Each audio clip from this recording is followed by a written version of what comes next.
ಓಂ ತದಧಿಗಮೆ ಉತ್ತರ ಪೂರ್ವಾಘಯೋ ಅಶೇಷ ವಿನಾಶೌ ತದ್ವ್ಯಪದೇಶಾತ್ ಓಂ ಅಂತ ಇದು 4ನೇ ಅಧ್ಯಾಯದ 1ನೇ ಪಾದದ 13ನೇ ಸೂತ್ರ. ಅದು 8ನೇ ತದಧಿಗಮಾಧಿಕರಣ. ಅದರ ಅರ್ಥವನ್ನು ಆಚಾರ್ಯರು ಹೇಗೆ ಸಂಗ್ರಹ ಮಾಡಿದ್ದಾರೆ ಅಂತನ್ನೋದನ್ನು 10ನೇ ಗದ್ಯ ಭಾಗದಲ್ಲಿ ರಾಘವೇಂದ್ರ ಸ್ವಾಮಿಗಳು ವಿವರಿಸ್ತಾರೆ. ಆಚಾರ್ಯರ ಅಣುಭಾಷ್ಯದಲ್ಲಿ ಪ್ರಾರಬ್ಧ ಕರ್ಮವನ್ಯಸ್ಯ ಜ್ಞಾನಾದೇವ ಪರೀಕ್ಷೆಯ ಅರಿಷ್ಟಸ್ಯೋಭಯಸ್ಯಾಪಿ ಸರ್ವಸ್ಯಾನ್ಯಸ್ಯ ಭೋಗತಃ ಅನ್ನೋ ಮಾತಿನಿಂದ ಅದನ್ನು ಸಂಗ್ರಹಿಸಿದ್ದಾರೆ.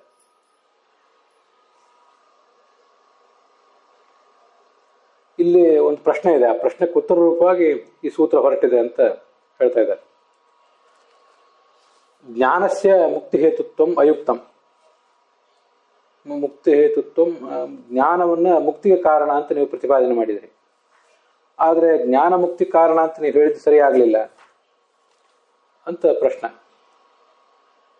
ಏನ ತದರ್ಥಂ ಉಪಾಸನ ಅವಶ್ಯಕಂ ಸ್ಯಾತ್. ಜ್ಞಾನ ಅನ್ನೋದು ಮುಕ್ತಿ ಕಾರಣ ಅಂತ ಅನ್ನೋದೇ ಸರಿಯಾಗಿದ್ರೆ ಆ ಜ್ಞಾನಕ್ಕಾಗಿ ಉಪಾಸನೆ ಮಾಡಬೇಕು ಅಂತ ಹೇಳಿರುವುದು ಕೂಡ ಸರಿಯಾಗ್ತಿತ್ತು. ಆದರೆ ಜ್ಞಾನ ಮುಕ್ತಿ ಕಾರಣ ಅಂತ ಹೇಳಿದ್ದೇ ಅಷ್ಟು ಸಮಂಜಸ ಆಗಲಿಲ್ಲ ಅಂತ ಒಂದು ಪ್ರಶ್ನೆ ಇದೆ.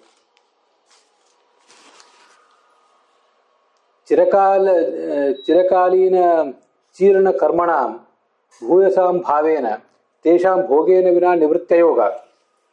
ಎಷ್ಟೊಂದು ದೀರ್ಘಕಾಲದ ಕರ್ಮಗಳಿರ್ತವೆ ಜೀವನಿಗೆ, ಅವೆಲ್ಲ ಭೋಗ ಇಲ್ಲದೆ ಇದ್ರೆ ಹೋಗೋದೇ ಇಲ್ಲ. ಭೋಗಿಸಿದ ಬಳಿಕನೇ ಹೋಗ್ಬೇಕಾಗುತ್ತೆ ಅವೆಲ್ಲ. ಭೋಗೇನ ವಿನ ನಿವೃತ್ತಯೋಗ. ಚಿರಕಾಲೀನ ಚೀರ್ಣ ಕರ್ಮಣ, ದೀರ್ಘಕಾಲ ಅವನ ಅನೇಕ ಥರದ ಕರ್ಮಗಳನ್ನಂತೂ ಸಂಪಾದನೆ ಮಾಡಿಬಿಟ್ಟಿದ್ದಾನೆ.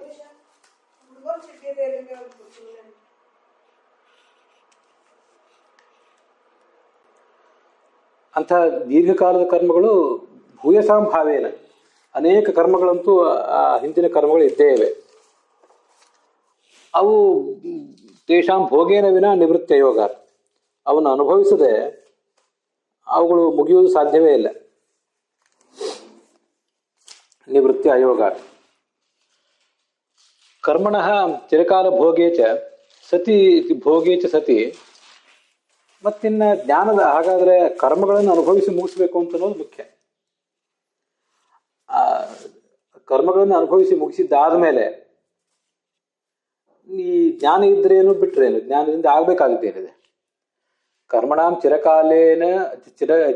ಚಿರಕಾಲ ಭೋಗೇಚ ಸತಿ. ಕರ್ಮಗಳನ್ನು ದೀರ್ಘಕಾಲ ಅನುಭವಿಸಿದ್ದಾದ ಮೇಲೆ ಅವೆಲ್ಲ ಜೀರ್ಣ ಬೀಜ ಆದಂಗೆ ಆಗಿಬಿಡ್ತವೆ. ಈ ಜೀರ್ಣವಾದ ಬೀಜ, ಹಳೆಯ ಕಾಲದ ಬೀಜ ನಮ್ಗೆ ಯಾವುದೇ ಥರದ ಮುಂದಿನ ಮೊಳಕೆ ಕಾರಣ ಆಗೋದಿಲ್ಲ, ಅದು ನಮ್ಗೆ ಗೊತ್ತಿದೆ. ಅದರಂತೆ ಈ ಬೀಜಗಳು ಕೂಡ ಆಗಿಬಿಡ್ತವೆ. ಅದರಿಂದ ಹೊಸ ಬೀಜ ಹುಟ್ಟೋದೇ ಇಲ್ಲ, ಹೊಸ ಮೊಳಕೆ ಹುಟ್ಟೋದೇ ಇಲ್ಲ. ಆದ್ರಿಂದ ಈ ಜ್ಞಾನ ಅಂತನ್ನೋದು ಯಾಕೆ ಬೇಕು? ಜ್ಞಾನಸ್ಯ ಅಹೇತುತ್ವ ಆಪತ್ತೇಹೇ. ಜ್ಞಾನ ಅಂತನ್ನೋದು ಬೇಕಾಗೇ ಇಲ್ಲ. ಇತ್ಯತಃ ಪ್ರಾಪ್ತಂ. ಈ ಒಂದು ಪ್ರಶ್ನೆಗೆ ಉತ್ತರ ರೂಪವಾಗಿ ಈ ಸೂತ್ರ ಹೊರಟಿದೆ. 7 ಸೂತ್ರಗಳು ಹೊರಟಿವೆ. 7 ಸೂತ್ರಗಳ ತದಧಿಗಮಾಧಿಕರಣ ಅಂತಿದೆ. ಆಚಾರ್ಯರು ಅದರ ಅರ್ಥವನ್ನು ಹೀಗೆ ಸಂಗ್ರಹ ಮಾಡಿದ್ದಾರೆ. ಅನಿಷ್ಟಸ್ಯೋ ಉಭಯಸ್ಯಾಪಿ, ಅರಿಷ್ಟಸ್ಯೋಭಯಸ್ಯಾಪಿ ಅಂತಿದೆಯಲ್ಲ, 2 ಥರದ ಅರಿಷ್ಟ ಕರ್ಮ ಅಂತ.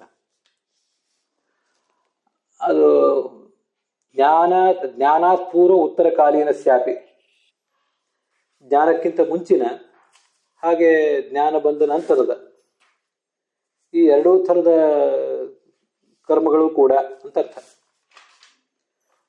ಅರಿಷ್ಟಸ್ಯ ಉಭಯಸ್ಯಾಪಿ ಅಂತ ಅನ್ನೋದಕ್ಕೆ ಈ ಮಾತಿನ ಅರ್ಥ.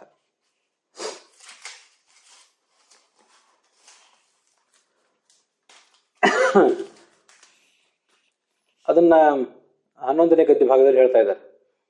ಉಭಯಸ್ಯಾಪಿ ಜ್ಞಾನಾತ್ ಪೂರ್ವೋತ್ತರ ಕಾಲೀನ ಸ್ಯಾಪಿ ಸರ್ವಸ್ಯ ಜ್ಞಾನಾದೇವ ಪರೀಕ್ಷೆಯೋ ಭವತಿ. ಅಪರೋಕ್ಷ ಜ್ಞಾನ ಬಂದ ನಂತರ ಏನು ಹಿಂದಿನದು ಕೆಲವು ಉಳಿದಿದೆ ಮತ್ತೆ ಮುಂದಿನದ್ದು ಏನಾದ್ರು ಮಾಡ್ತಾನೆ, ಅವೆರಡಕ್ಕೂ ಕೂಡ ಜ್ಞಾನದಿಂದಲೇ ನಾಶ ಆಗಿ ಹೋಗ್ತದೆ. ಪ್ರಾಚೀನಸ್ಯ ನಾಶ. ಅದಕ್ಕೆ ಹೇಗೆ ಅವೆರಡಕ್ಕೂ ನಾಶ, ಜ್ಞಾನದಿಂದ ನಾಶ ಅಂತ ಪ್ರಶ್ನೆ ಬಂದರೆ, ಪ್ರಾಚೀನಸ್ಯ ನಾಶ, ಹಿಂದಿನದಕ್ಕೆ ನಾಶ ಆಗಿ ಹೋಗ್ತದೆ. ಉದೀಚೀನ ಅಂದ್ರೆ ಮುಂದೆ ಬರುವಂಥದ್ದು ಏನಿದೆ, ಉದೀಚೀನಸ್ಯ ಚ ಉತ್ತಮಾನಾಂ ಸರ್ವೋತ್ತಮನ ಅಶ್ಲೇಷ, ಅದರಲ್ಲೂ ಉತ್ತಮರಿಗೊಂದು ಅಧಮರಿಗೊಂದು ಎರಡು ಬೇರೆ ಬೇರೆ ವ್ಯವಸ್ಥೆ ಇದೆ. ಉತ್ತಮರಿಗೆ ಸರ್ವಾತ್ಮನ ಅಶ್ಲೇಷ, ಅದರಲ್ಲಿ ಉತ್ತಮರಾದಂಥ ಸಾಧಕರಿಗೆ ಅವು ಯಾವ ರೀತಿಯಿಂದಲೂ ಅಂಟುವುದೇ ಇಲ್ಲ.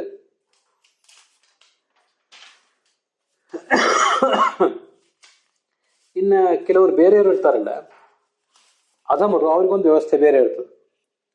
ಅಧಮಾನಾಂತು ನೃಣಾಂತು ಅವ್ರಿಗೇನು ವ್ಯವಸ್ಥೆ ಅಂದ್ರೆ ಉತ್ತರಾರಿಷ್ಟಸ್ಯ ಪರೀಕ್ಷೆಯೋ ನಾಮ, ಈ ಹಿಂದಿಂದಂತೂ ನಷ್ಟ ಆಗಿ ಹೋಗ್ತದೆ, ಅದು ವಿಷಯ ಬೇರೆ. ಮುಂದಿನದಕ್ಕೇನು ವ್ಯವಸ್ಥೆ ಅಂತ ಪ್ರಶ್ನೆ. ಮುಂದಿನದಕ್ಕೇನು ವ್ಯವಸ್ಥೆ ಅಂತ ಈಗ ಒಂದು ಪ್ರಶ್ನೆ ಬಂದಾಗ, ಆಮೇಲೆ ಉತ್ತರಾರಿಷ್ಟ ಅಂದ್ರೆ ಆಮೇಲೆ ಮಾಡಿದ ಅರಿಷ್ಟ ಕರ್ಮ, ತಪ್ಪು ಕರ್ಮ, ಅದಕ್ಕೆ ಪರೀಕ್ಷೆ ಅಂದ್ರೆ ಏನರ್ಥ?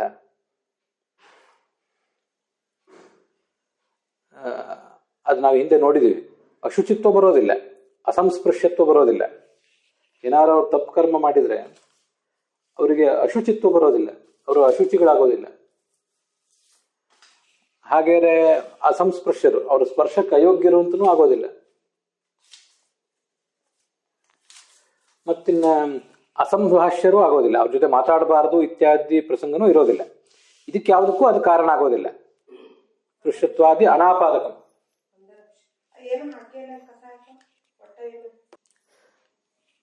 ಇದ್ಯಾವುದು ಅಶುಚಿತ್ವಾದಿಗಳಿಗೆ ಕಾರಣ ಆಗೋದಿಲ್ಲ. ಅನಾಪಾದಕತ್ವಂತು ಪ್ರಾಗುಕ್ತ ರೀತ್ಯ ಪಾಪಸ್ಯ ಅಸ್ತೇವ ಅತಃ ನ ತೇನ ವಿರೋಧ.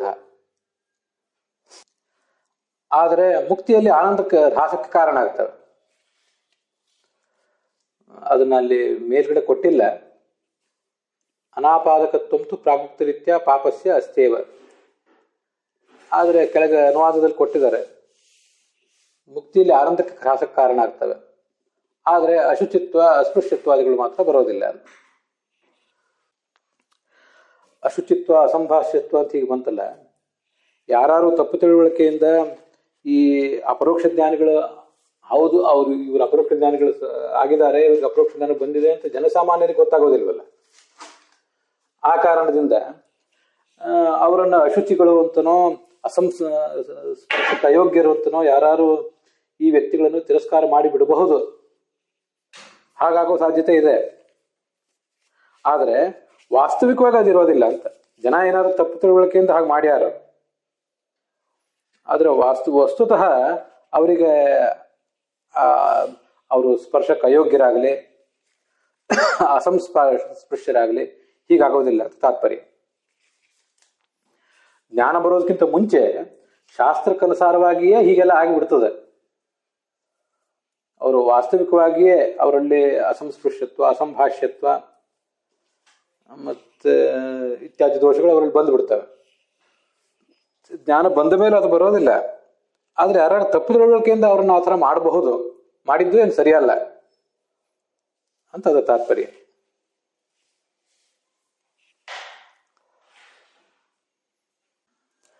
ಅಲ್ಲಿಗೆ ಈ ಭಾಗ ಸಮಾಪ್ತ ಆಗಿದೆ.